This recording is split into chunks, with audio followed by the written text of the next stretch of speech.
Welcome to another episode of the Inside the Bullheads podcast with your hosts Marius and Ska. Hopefully, you learned something new, hopefully, you enjoy it, so sit back, relax, and enjoy. So, inside the bull's head, we're back. Inside of the bull's head. Today we are inside of Marius's head, Not which only. is a OG bull, trying to lift 220 kilos in the next months too. I'll give it the only thing is that Christmas is coming and I'm gonna live for home. Okay. So it's the 5th today, which gives me 3 weeks. Even less, 2 weeks and something. Which could be a bit too less, but I think I'm gonna hit it early January, something like this, until February it should be there. You're so committed that you bought your own plate. Yeah. I've never seen somebody so committed to lift something. It's a goal, so to say, so why not? Yeah. So you're back into training legs a bit, you're getting back. Yeah, I'm reconstructing myself. Okay. Give the listeners a short story, what's happened, why you reconstructing yourself, all that. So naturally, I'm a volume junkie. I like to train to failure a lot, all the time. Like the pain. High frequency failure, more reps, more sets, add more weights, do drop sets, whatever you can, and high elate yourself. So over time, it compounds, and you deal with some injuries. So for now, I've got the herniated disc, some knee tendinopathy, and some sciatic nerve thing. And that's only the top of the iceberg. That's actually the bottom part. The upper part would be shoulder. You know how many tendinopathy I have in my shoulders. Yeah, all of them. All of them. But to be honest, I'm kind of proud because I had COVID, lost some weight, some strength. I was very discouraged in the beginning, but actually, this is a very important point when you learn the whys and the hows of things. Okay, you cannot probably lift the barbell again. Maybe you cannot do certain exercises, what we consider the bros, like compound bench, deadlift, squat. Yeah, tough man stuff. There are ways around things. Now I'm up 5 kilos, feeling better, trying to be more mindful, and have more fun, have less pain. So, yeah. What about you? Well, for me, actually, I'm also pretty proud of myself, and I think that's something almost new for both of us, being proud of ourselves. Exactly. I wanted to mention that most people, trainers, coaches, whatever, seem so perfect. We go through injuries, we have aches and pains. Sometimes you're trying to hit a specific weight goal and we don't hit it on time, or we don't hit it the way we want, or we want to lose some fat, or we don't get it the way it is. We are not perfect. We are proud because we struggle. Yeah. Like everybody else. And we are proud that we actually acknowledge that we are proud, because usually we are very into the process and not really being grateful for the fact that, okay, we got through the injury, but we found a way to go through it or something like that. So what we were talking about? You asked me something, but I forgot what. I think you're trying to put on some weight. Yeah. So basically, how do you go about your training, nutrition, so you can get there? If you can give people some context so they understand where you are and where you want to be. So basically, just to go 2 to 3 months ago, it was the last months of summer. Basically, I tried to maintain the whole summer because I was finishing uni, all that kind of stuff. So really couldn't actually make too much progress in the gym. And after that, I just got on a, let's say, scheduled program, so to say.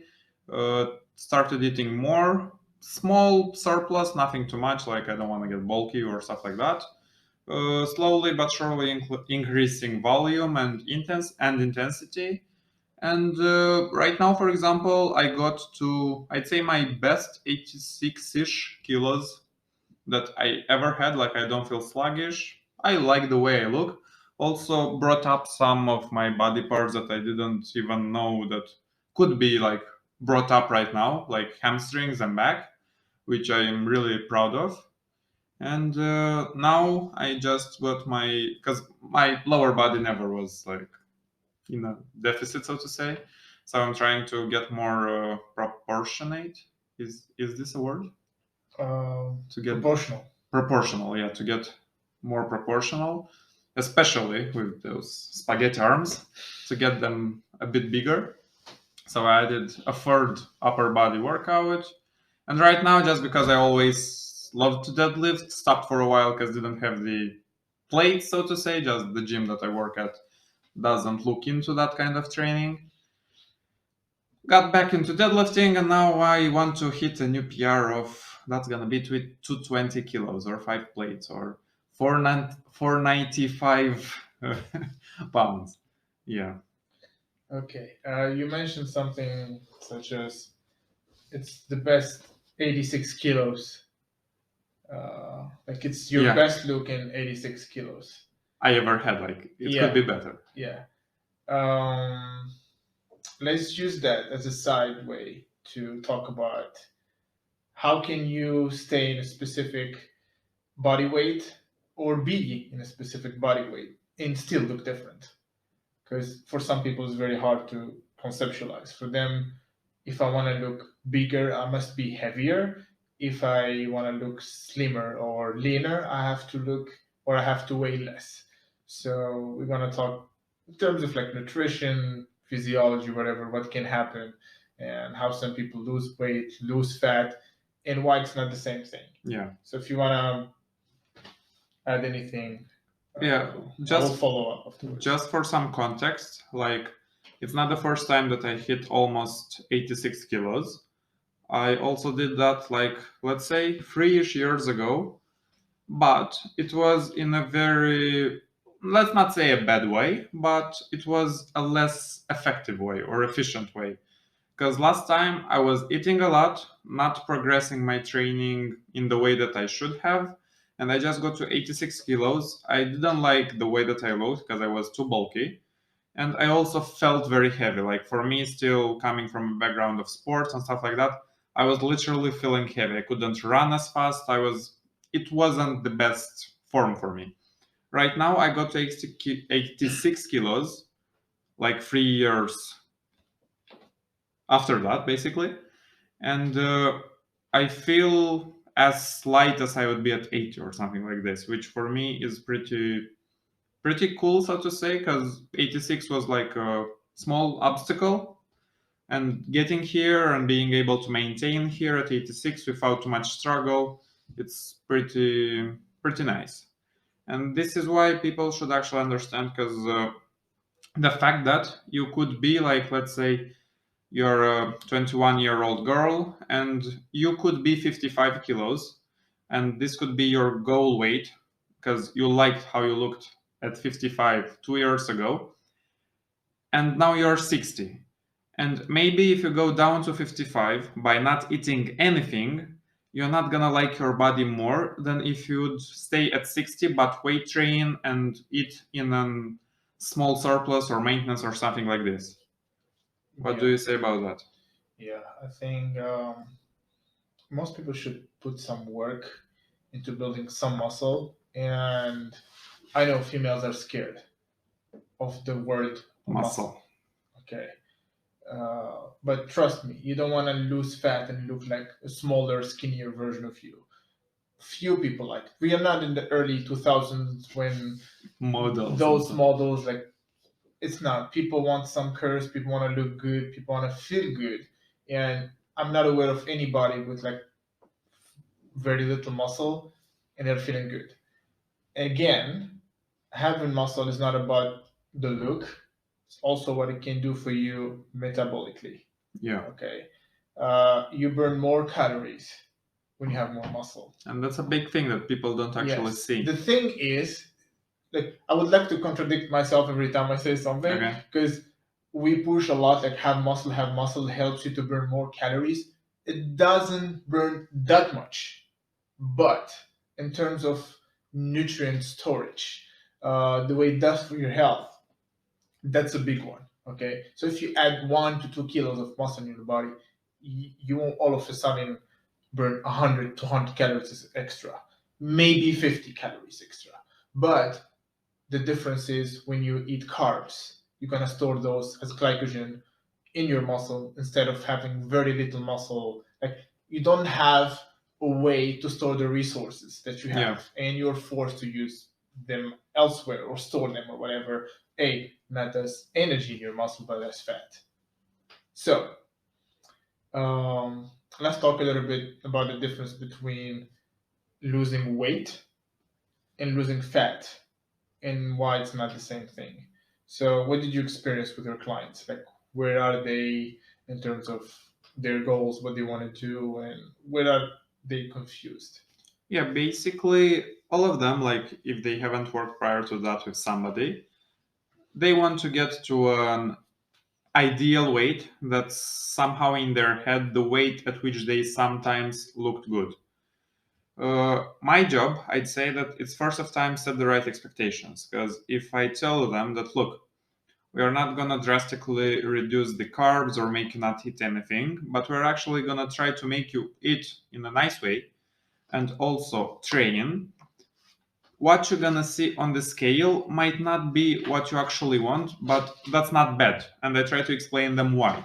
Because as we all know, for example, the difference before losing weight and losing fat is the fact that you can lose fat and how does it go? You can lose fat and lose weight in the same time, basically.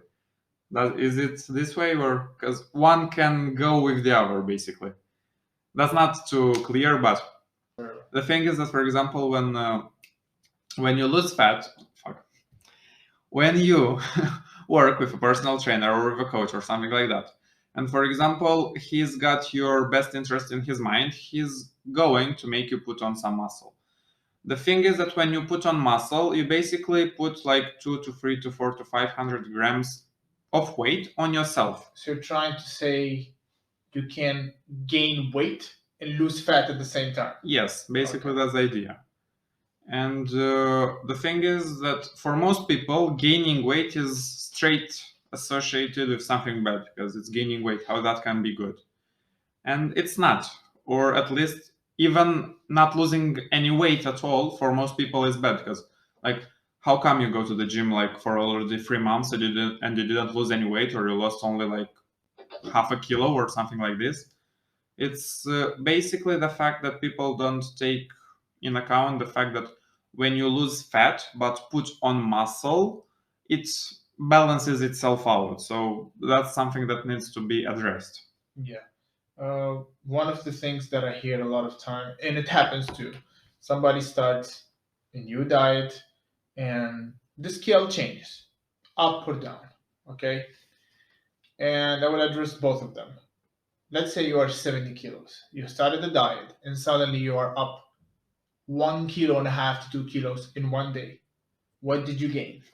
Did you gain fat? Because something that people don't understand is that nutrition, your body, it's a combination of uh, chemistry and physics. Like we are applying chemistry to your physical body, right? The problem is people say, eat this, eat that, stop eating carbs, eat more fat, ketogenic, carb cycling, blah, blah, blah. That's the chemistry part, and then we talk about if you eat carbs, insulin increases, you store everything as fat and you're gonna get fat, or stop eating after 7, stop eating after bed, you're gonna get fat. Fasting stuff. Okay, hormones, macronutrient are the chemistry part. Okay, and we can talk about it all day. But something can happen to the other thing, like insulin, growth hormone, blah blah blah. People spit all sort of stuff, but at the end of the day, your body is like a business and must have inventory. So we have a circadian rhythm, right? And at the end, your body is like, okay, how much do I need? How much did I spend? How much did I make? And then it adjusts. So within a day, we gain fat and we lose fat. We gain muscle and we lose muscle. And we use carbs and we store carbs. All happen at once. In the long term, it's different. Every day you eat something, you're gonna store it, and then you're gonna use it, and then you're gonna store something else, and then you're gonna use something else. But at the end of the day, you need resources, and the body will adjust. You know, I need 2,000 calories. Whether you eat all of them in carbs or protein or fat, you will see, okay, you know what? I had less than I needed, therefore I will lose fat or weight. Or I had more than I needed. Even if you ate the healthiest diet, you will gain weight. So people should understand that. Basically, yeah. And one more thing, like when addressing, because we talked about being skinny and stuff, and it's a bit derailing, but it's something that doesn't really happen often. But what I've noticed with like one of my clients, the environment, like the friends that you have, the people that surround you, plays a big role in how you view your body and stuff like that.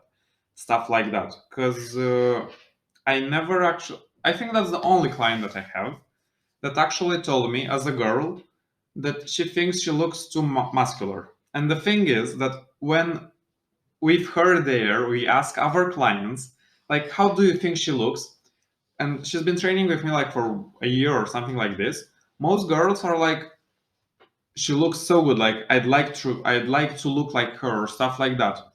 But her friends actually tell her, the friends being people that don't lift, like, you got too wide, you got shoulders that are too wide, or like your legs are too big and stuff like that. And it's so, I don't know, like I just got to like somehow talking to her the way that she wants to hear it, just to get her to maybe understand the fact that it's okay and stuff like that. But like literally right now I am doing this with her, like, because she thinks her upper body is gaining too much muscle. And I told her, okay, we're not gonna progress anything on upper body, we're gonna keep the weights the same, and we're just gonna progress on lower body, but you're gonna still do upper body with the weights that you already can. And it's very, like, not weird, because it's not weird, but interesting how the whole process goes when you are not surrounded with the people that maybe would support you or something like that. Yeah, makes sense. Um, you spoke about the expectations. Who should set the expectations? The personal trainer, the coach, like he should do it basically every time. If you're talking about personal trainer to client Okay. relationship. Okay.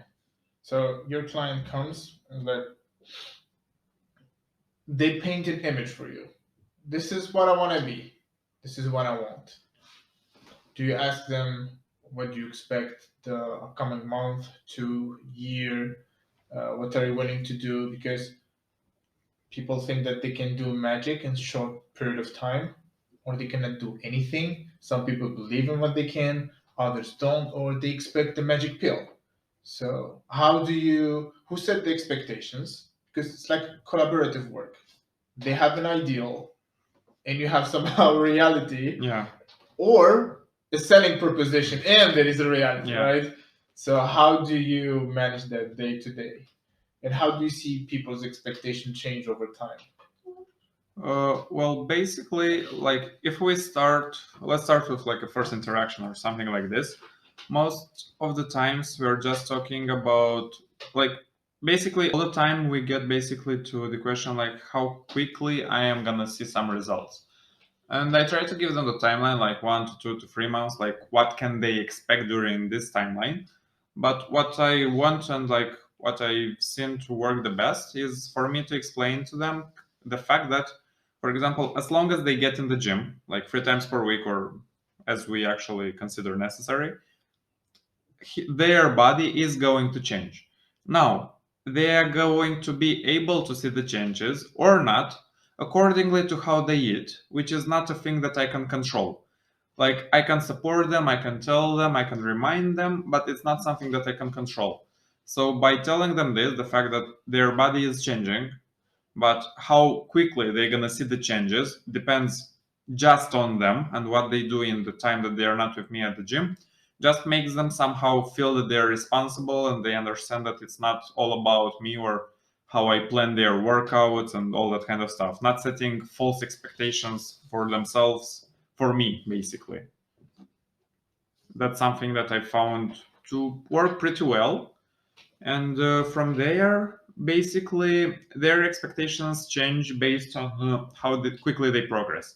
Like lots of them actually, especially those who worked before with somebody that, let's say, didn't really a coach that didn't really like put emphasis on like getting them stronger, making them moving better and stuff like this.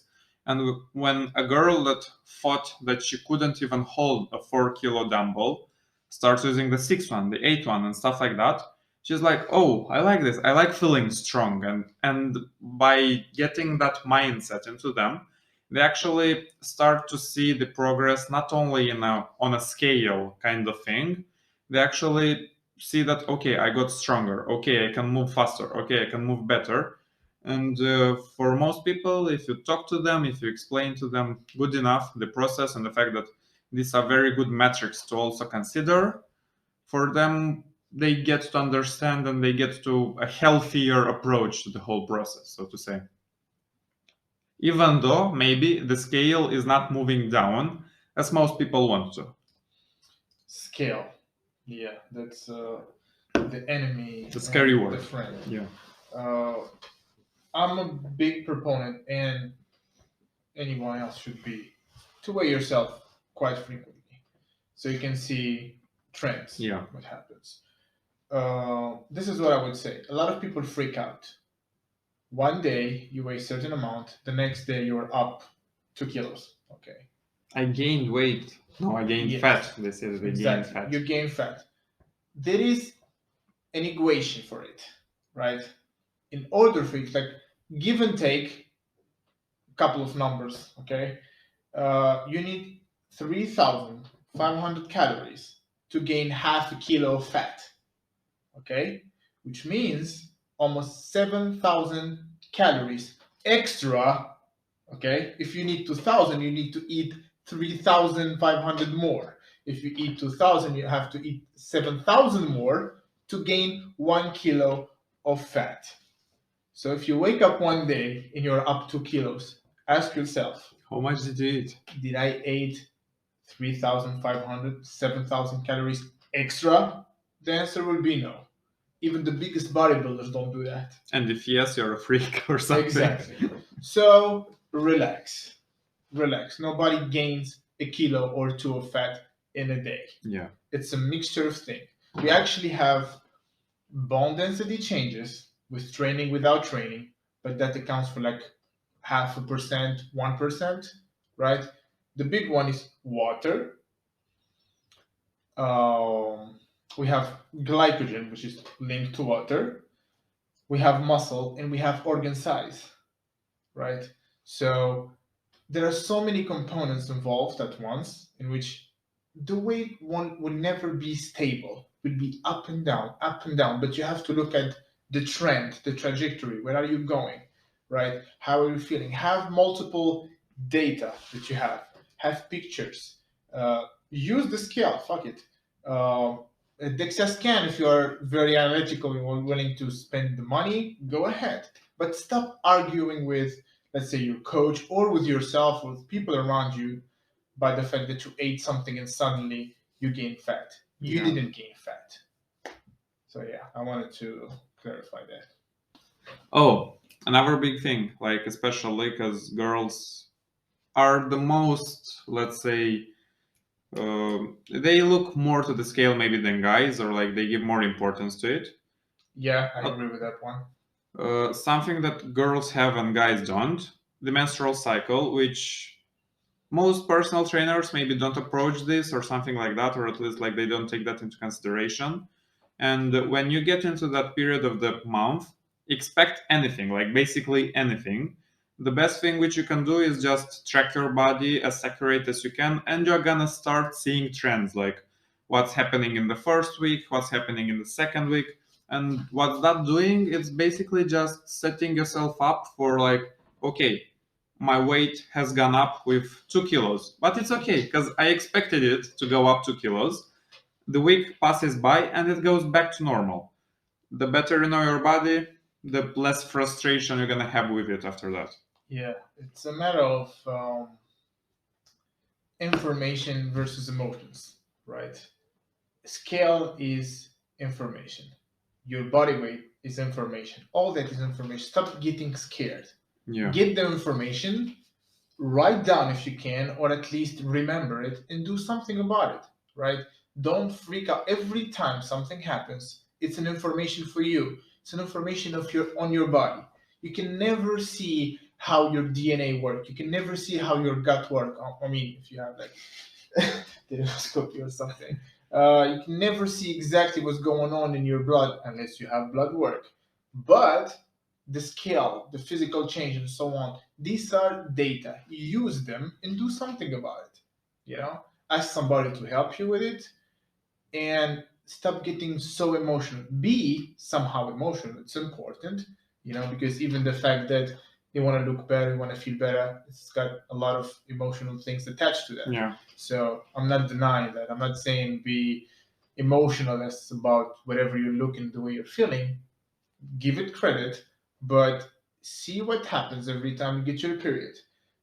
Hormonally, it's a mess in a good way, in a fascinating way. Yeah. You know, because temperature change, your hormonal profile changes. Progesterone increases in a certain period, estrogen increases in another period, and in another period, both of them increase, right? So the way our body use energy change, we become I mean, Not us, I'm but a guy, you know, yeah. but yeah, for the ladies listening, um, you became more susceptible to use fat at a certain period in your period than carbs. A lot of people take it and run with that, and they want to have a completely different diet in their period, but you shouldn't. You know, just be mindful. It's the only time I ask people to stop watching the scale altogether for like a week and then start all over again. You know, so yeah. Why do you think though that people are so emotionally attached to the scale? Like, what got us into this place? Like, people basically, that's like, I can't really empathize with that because I never got in that situation. But for most people, when they see a scale and like getting up on it, it's something scary. Like, oh my god, no! Like, what I'm gonna see? Like, what's happening? You know? Yeah, yeah. It's feedback, right? Um, think about the grade you get at school. You know, Yeah. think about the reaction of your sexual partner after you have sex with them. What they're gonna say. You know, understand what I'm saying? It's like immediate feedback. So I've done something for a couple of days, or a day, or a week. Now it's time to see the result. Am I getting an A? Am I getting a B? Am I average? Am I excellent? Or it's not working? And all of us have this predetermined belief. It's hard for me to lose weight. It's hard for me to gain muscle. Or it's easier for me to do this and that. And that's the easiest feedback, immediate feedback that you can buy and put it on the floor and step on it every day that you want, and gives you feedback. So that's why it's like, are you getting promoted or you're not? Or are you making more money or not? It's like immediate feedback. Is it working or not? But most of the time, it's not the metric that you actually should put so much emotions on. What do you think?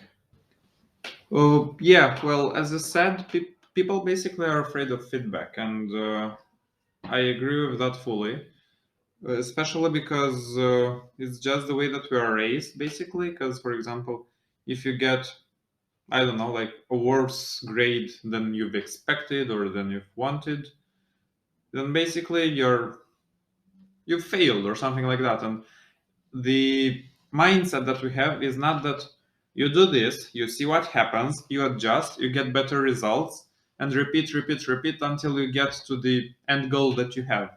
For us, it's somehow we need to be the best right now. And this is a very, I'd say, inefficient way to think of anything, because let's say losing weight as a process is not anything too complicated. But what people usually do, they try to lose weight, something doesn't go as they want, or it's just that they don't take the metric as they need to, because I don't know, she's on her menstrual cycle or something like that.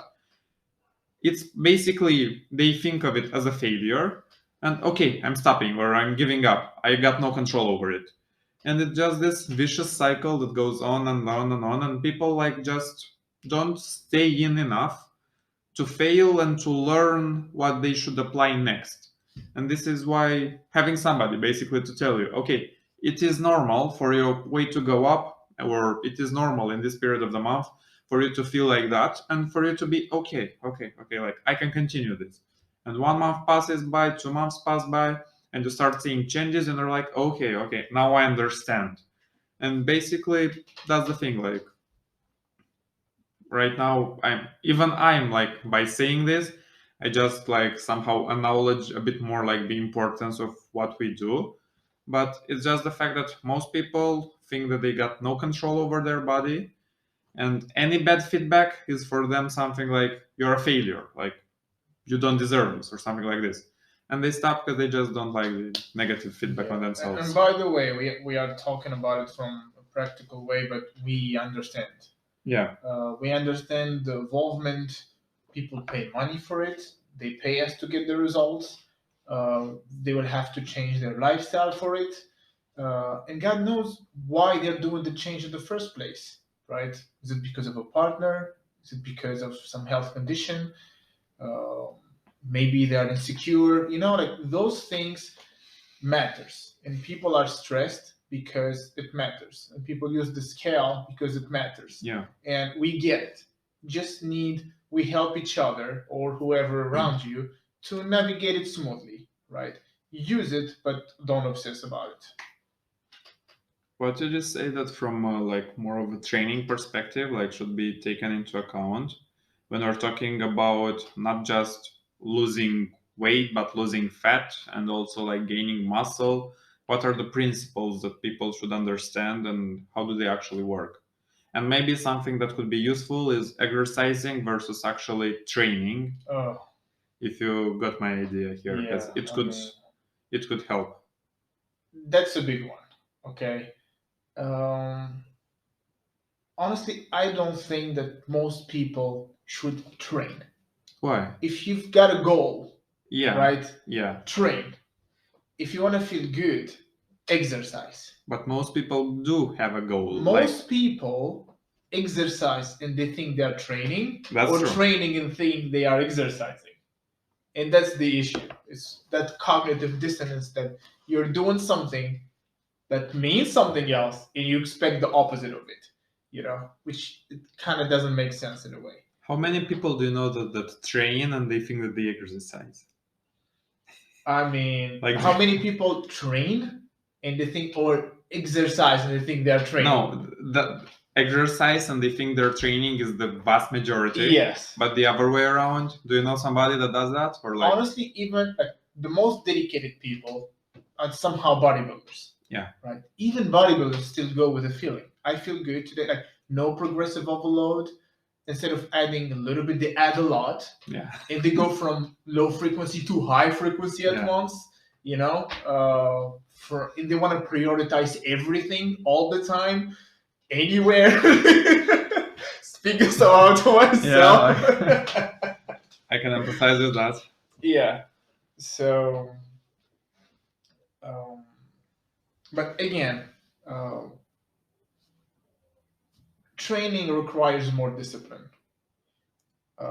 Very few people can manage to train by themselves because you are required to track things, sets, reps, RPE, RI, how fatigued you are, how much sleep you got, how you feel, how much weight you have to add, total volume, total sets. When should I add reps? When should I add weight?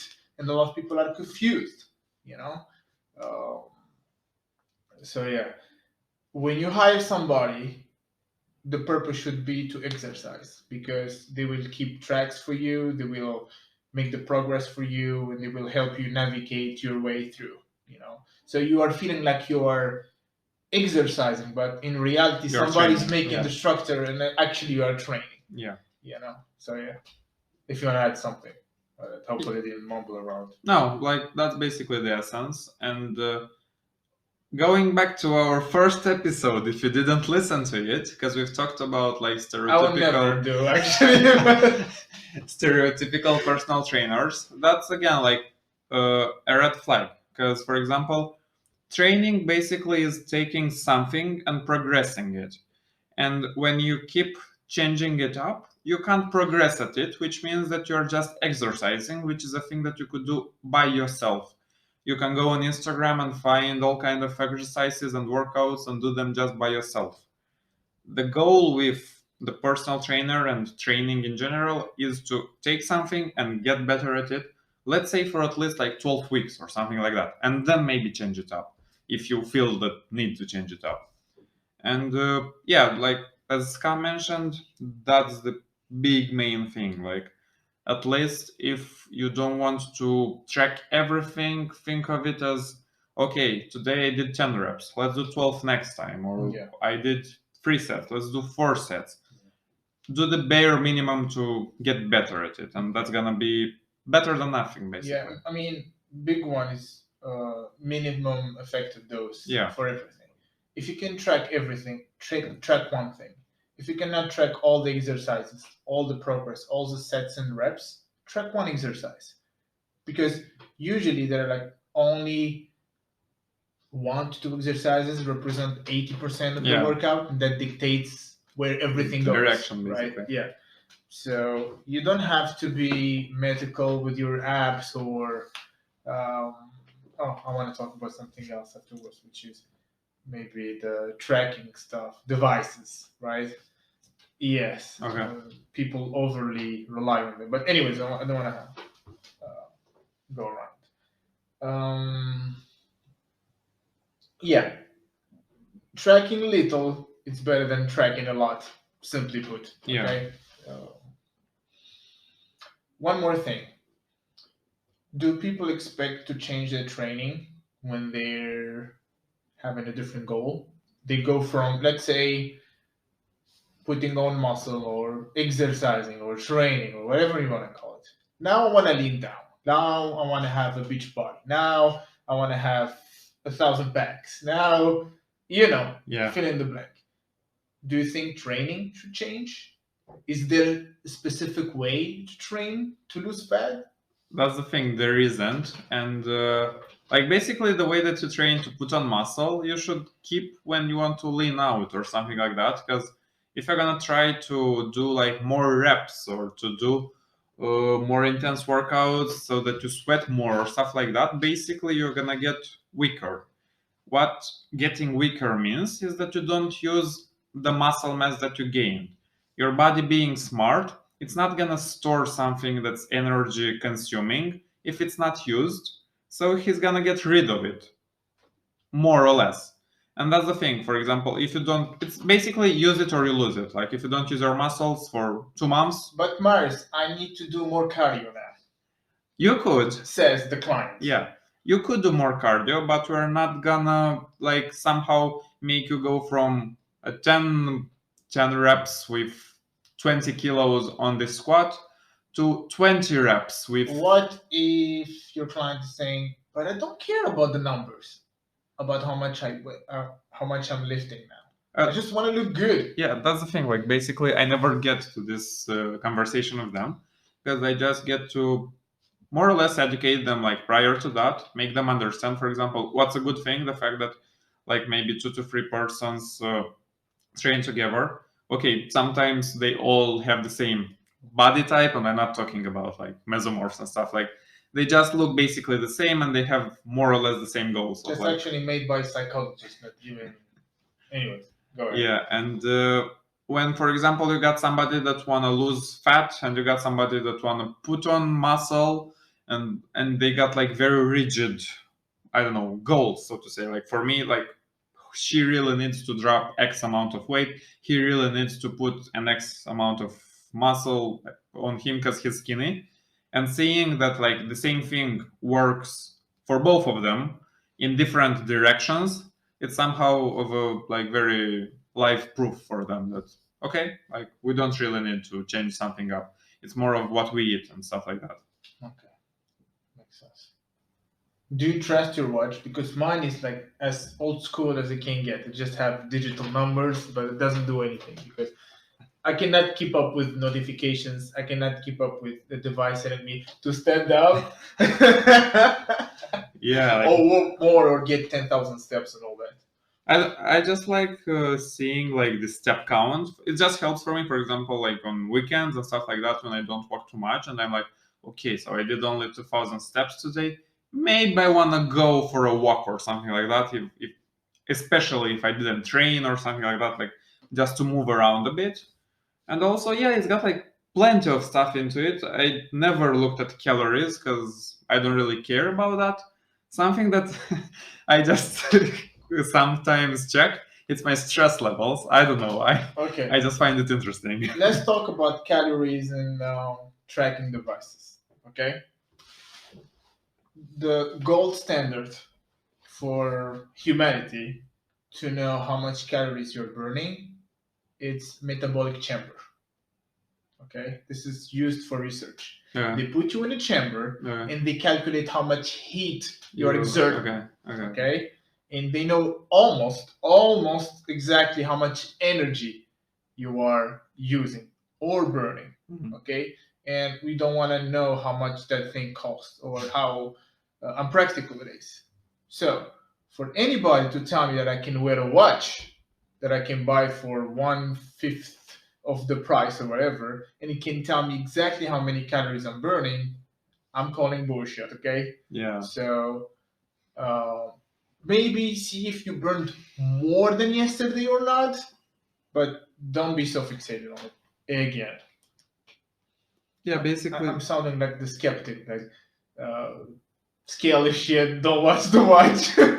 No, that's basically what like my clients are telling me. Like, okay, so we can't trust our watches, and the scale doesn't matter. Like, what matters? Yeah. And I'm like, it's the whole picture that Yes. matters, basically. Yeah. Because yeah, you can use your watch to like check. Okay, like on a daily basis, I burn an X amount of calories, and if it suddenly goes down, okay, maybe my weight is gonna go up or something like that. Yeah. Just as a trend, you can use it just as a trend. But Yeah. there was even a study or a meta-analysis, I don't know, which like pretty much proved that even though Apple makes the most accurate things, like on this kind of metrics, it's still like I don't know how much, but like it's basically 70% off or something like that. So when it's 70% off, it's quite a lot. Yeah. Yeah. I mean, if you told anybody that you're gonna take this thing or you're gonna rely on this thing, right, and it works only 3% of the time or 10% of the time, would people use it? They No. won't. Yeah. You know. Another thing, because I want to put context into it, I'm not against this. Yeah, I'm use them. actually, if I find any device that can help anybody, I would be the first to use it and encourage it and promote it, maybe, you know. But people know how much calories they are burning through temperature, through how much oxygen they are using, right? And a watch just takes your heart rate. Maybe you log in some data, height, weight, blah blah blah, Yeah. and then they use an average calculation based on an average person when the average person never exists, right? Maybe you're an athlete, maybe you're active, maybe you're sedentary. We don't know which population they are using to make those calculations, Yeah. right? So that's why I think it's a good bad idea at the same time. It's basically use it if you like it, use it as a trend, but don't get too attached. Like basically with anything that like tracks stuff for Yeah. yourself. The most efficient way, the best way to check what's happening is basically to check your body. and the way that you feel. If those two are in check, like let's say that 6 months of training and eating more consciously have gone by, and you started to see your, I don't know, your abs, your pecs look better, I don't know, your legs if you're a girl and stuff like that. You see improvement. But the scale is not where you'd like it to be, and your watch is something like, it's also like, it shows you, I don't know, like you burn less than you used to or something like that. What should you trust? Like the mirror, which is like basically you, or some electronic stuff that like could be trendy but not so true? Yeah. Just go for it's basically common sense. It's nothing complicated. Go for the simple answer. So we touched on a couple of things, some nutrition stuff, Yeah. some training stuff. Um, we spoke around. We went left and right as usual. That's probably the point.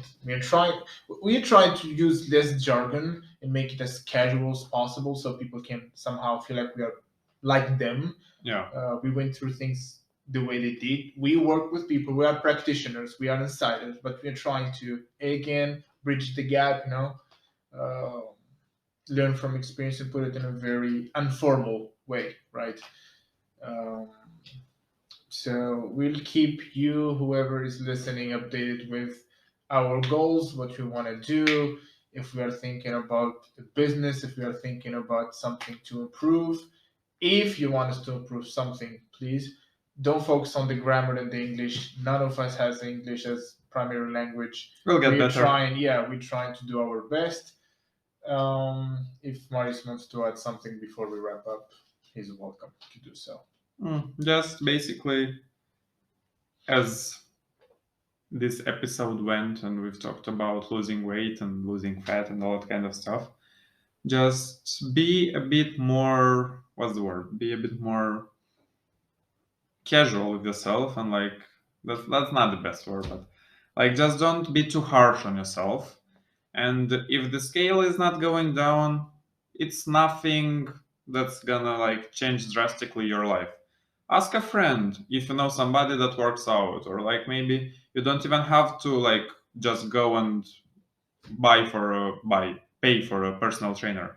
Maybe you know somebody at the gym and like ask them like, okay, but again, like just try to take the feedback and try to improve on it. Like it's not necessarily that next time it's gonna be like 10x better, but if it's at least trying like 2 times better or something like that, you got to win a small win on which you can add up on and just go towards your goal much faster and much more efficient than you would have if you would have stopped. So Agree. just believe in yourself and enjoy the process, basically, because the more that you know yourself, the better is everything gonna be too. Yeah. If it's important for you, it's important. Do whatever it takes, but don't make it the most important thing in your life. You have friends, you have a life, you have a job, you have a business, you have education to pursue, experiences to experience. So the way you look, it's important, but don't make bigger deal than what it is. And if you're stuck, seek for help. Don't be shy, and hopefully you'll be in good hands and achieve what you want. Yeah. All that being said, Have a we're nice done here. evening or Have a good anything. day, nice year, happy new year, whatever you're listening. I don't know. Yeah. We'll see. We'll see. Okay. Okay. We're gonna wrap this up. Hopefully, you're gonna reach your goals as fast as possible and in a good way, so to say, like, in a smart way. That's it. Okay, guys, that's gonna be a wrap. Thank you for listening. Hopefully, you've learned something. Hopefully, you've enjoyed it. Any kind of advice, any kind of feedback, any kind of topics that you'd like us to go over, just send them on Instagram at the fitness practitioner or at trained by Marius. And thanks for having us. Until the next one, enjoy the process.